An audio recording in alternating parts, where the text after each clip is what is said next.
Hey everybody, it's Stick Vet, your friendly neighborhood veteran, and this is part 2 of The Voices in My Head.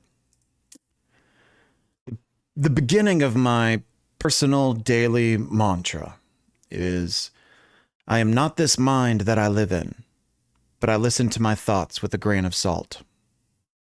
This video is about that salt. The last video we talked about ego and fear, which are the two most dominant forms of the automatic voices in my head. Next, we're getting into negative thought patterns, reactivity versus responsiveness, and the problem with having reasonable justifications. The language of ego and fear in psychology is called cognitive distortions, although that terminology and the categories change over time, because nerds. These are thought patterns that have been scientifically proven to be unhealthy.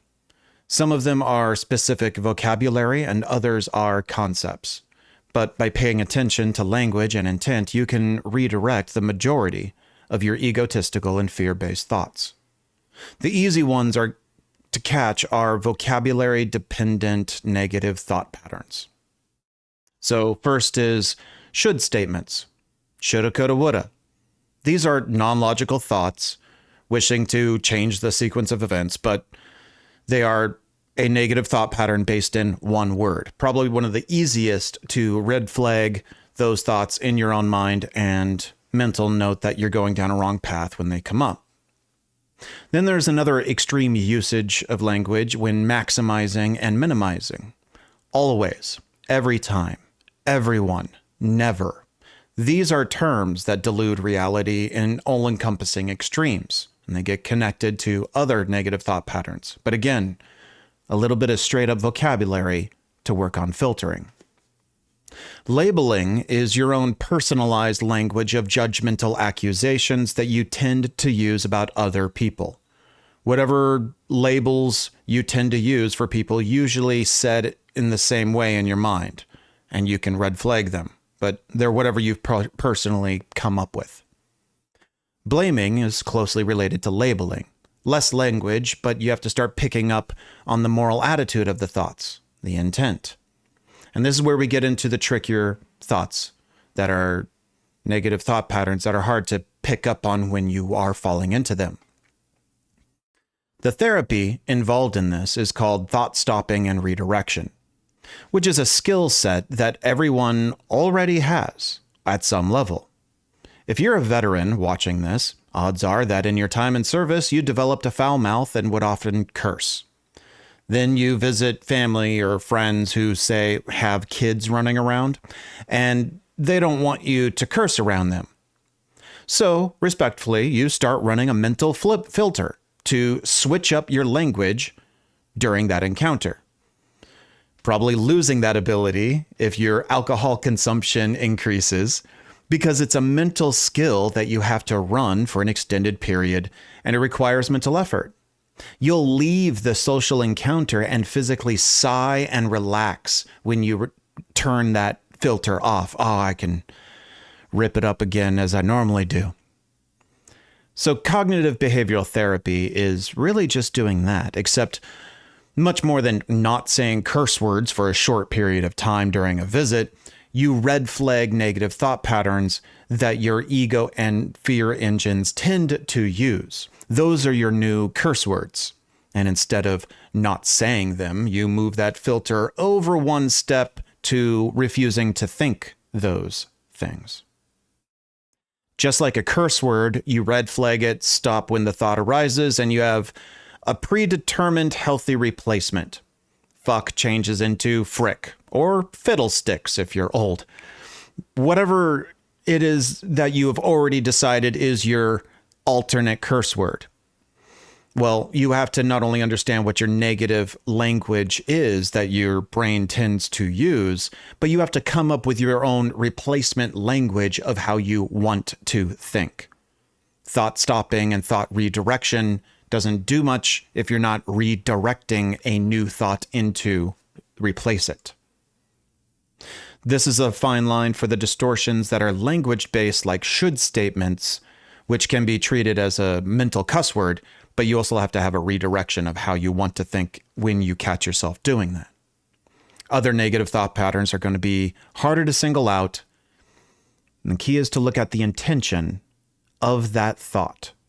For instance, mind reading is a cognitive distortion, negative thought pattern. And it's when you are thinking what other people are thinking or intending. Mind reading has a language leading into it. Oh, they just want to, they're trying to, they think that again, you can't read minds. This is a non-logical approach to understanding people. And it has some language. You might have a way that you always kind of lead into it that you can pick up on.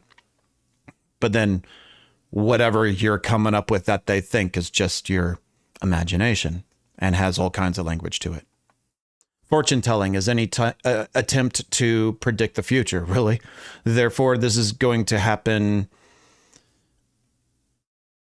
It's easy to get caught in this because a person can create a self-fulfilling prophecy.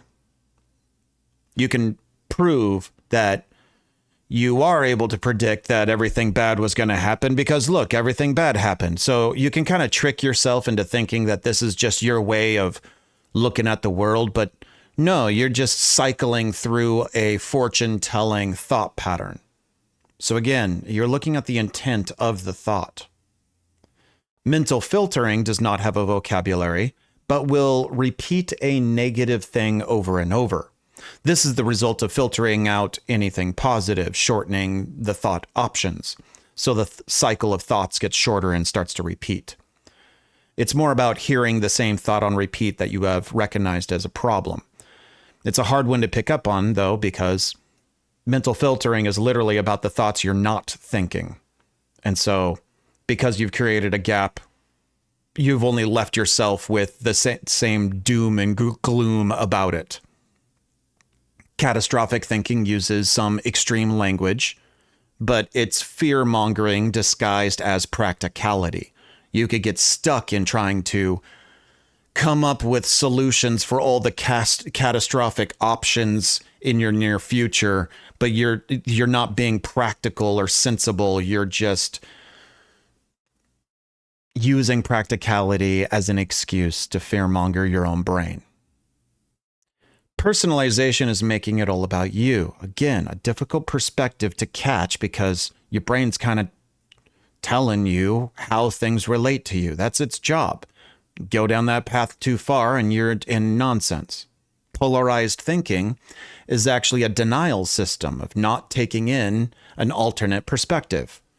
So again, another absence of types of thoughts. And black and white thinking is an adolescent form of thinking that creates an extreme perspective of a complex situation in order to understand it better.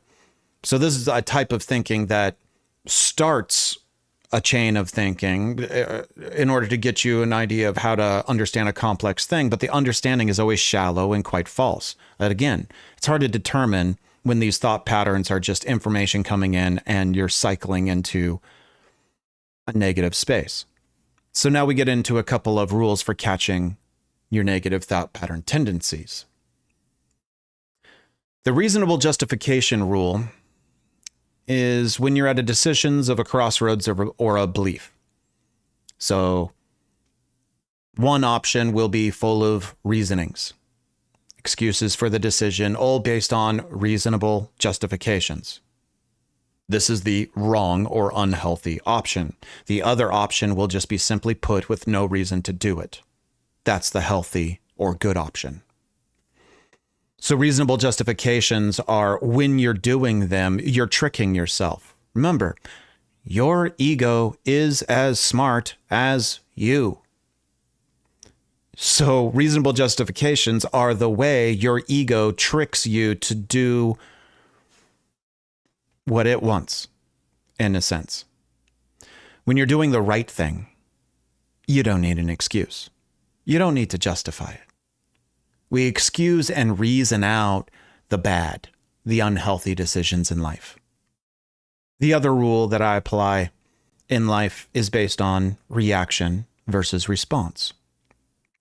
Self-control can be attempted in two manners. Control your programming so you always react in accordance to your training based in your thoughts, feelings in the moment, or separate yourself from the situation enough to respond in a manner that you intend despite your thoughts, feelings, and beliefs. Despite your thoughts, feelings, and beliefs. That's the crucial part. That's why I teach self over mind, self over body, and self over spirit. It's a simple rule. Reaction is the precursor to regret. Responding is an act of humility. The rule isn't to figure out a single negative thought pattern, but it's a catch-all to put all your thoughts on the chopping block. Especially in moments of racing thoughts, it might be best to dismiss all the thoughts and feelings, for mental spirals never end up in a good place. I hope this series helps you sort out the chaos of your own mind. Remember, your ego is as smart as you and won't stop attempting to dominate your mindscape. These mental coping strategies are a daily practice that I've committed my life to for years of disciplined consistency. The storm of my mind will seem like a hurricane sometimes, but these skills are what keep me in the eye of that storm, where all is calm, surrounded by a circle of salt, scrutinizing every thought as it whirls around, keeping them at bay. I find this calm space through meditation. So, future videos will be on a veteran's guide to meditation. You can join Stick Nation on Discord, where we are starting discussions on these topics and getting into the deeper end of the intellectual pool. This is Stick Vet, signing off.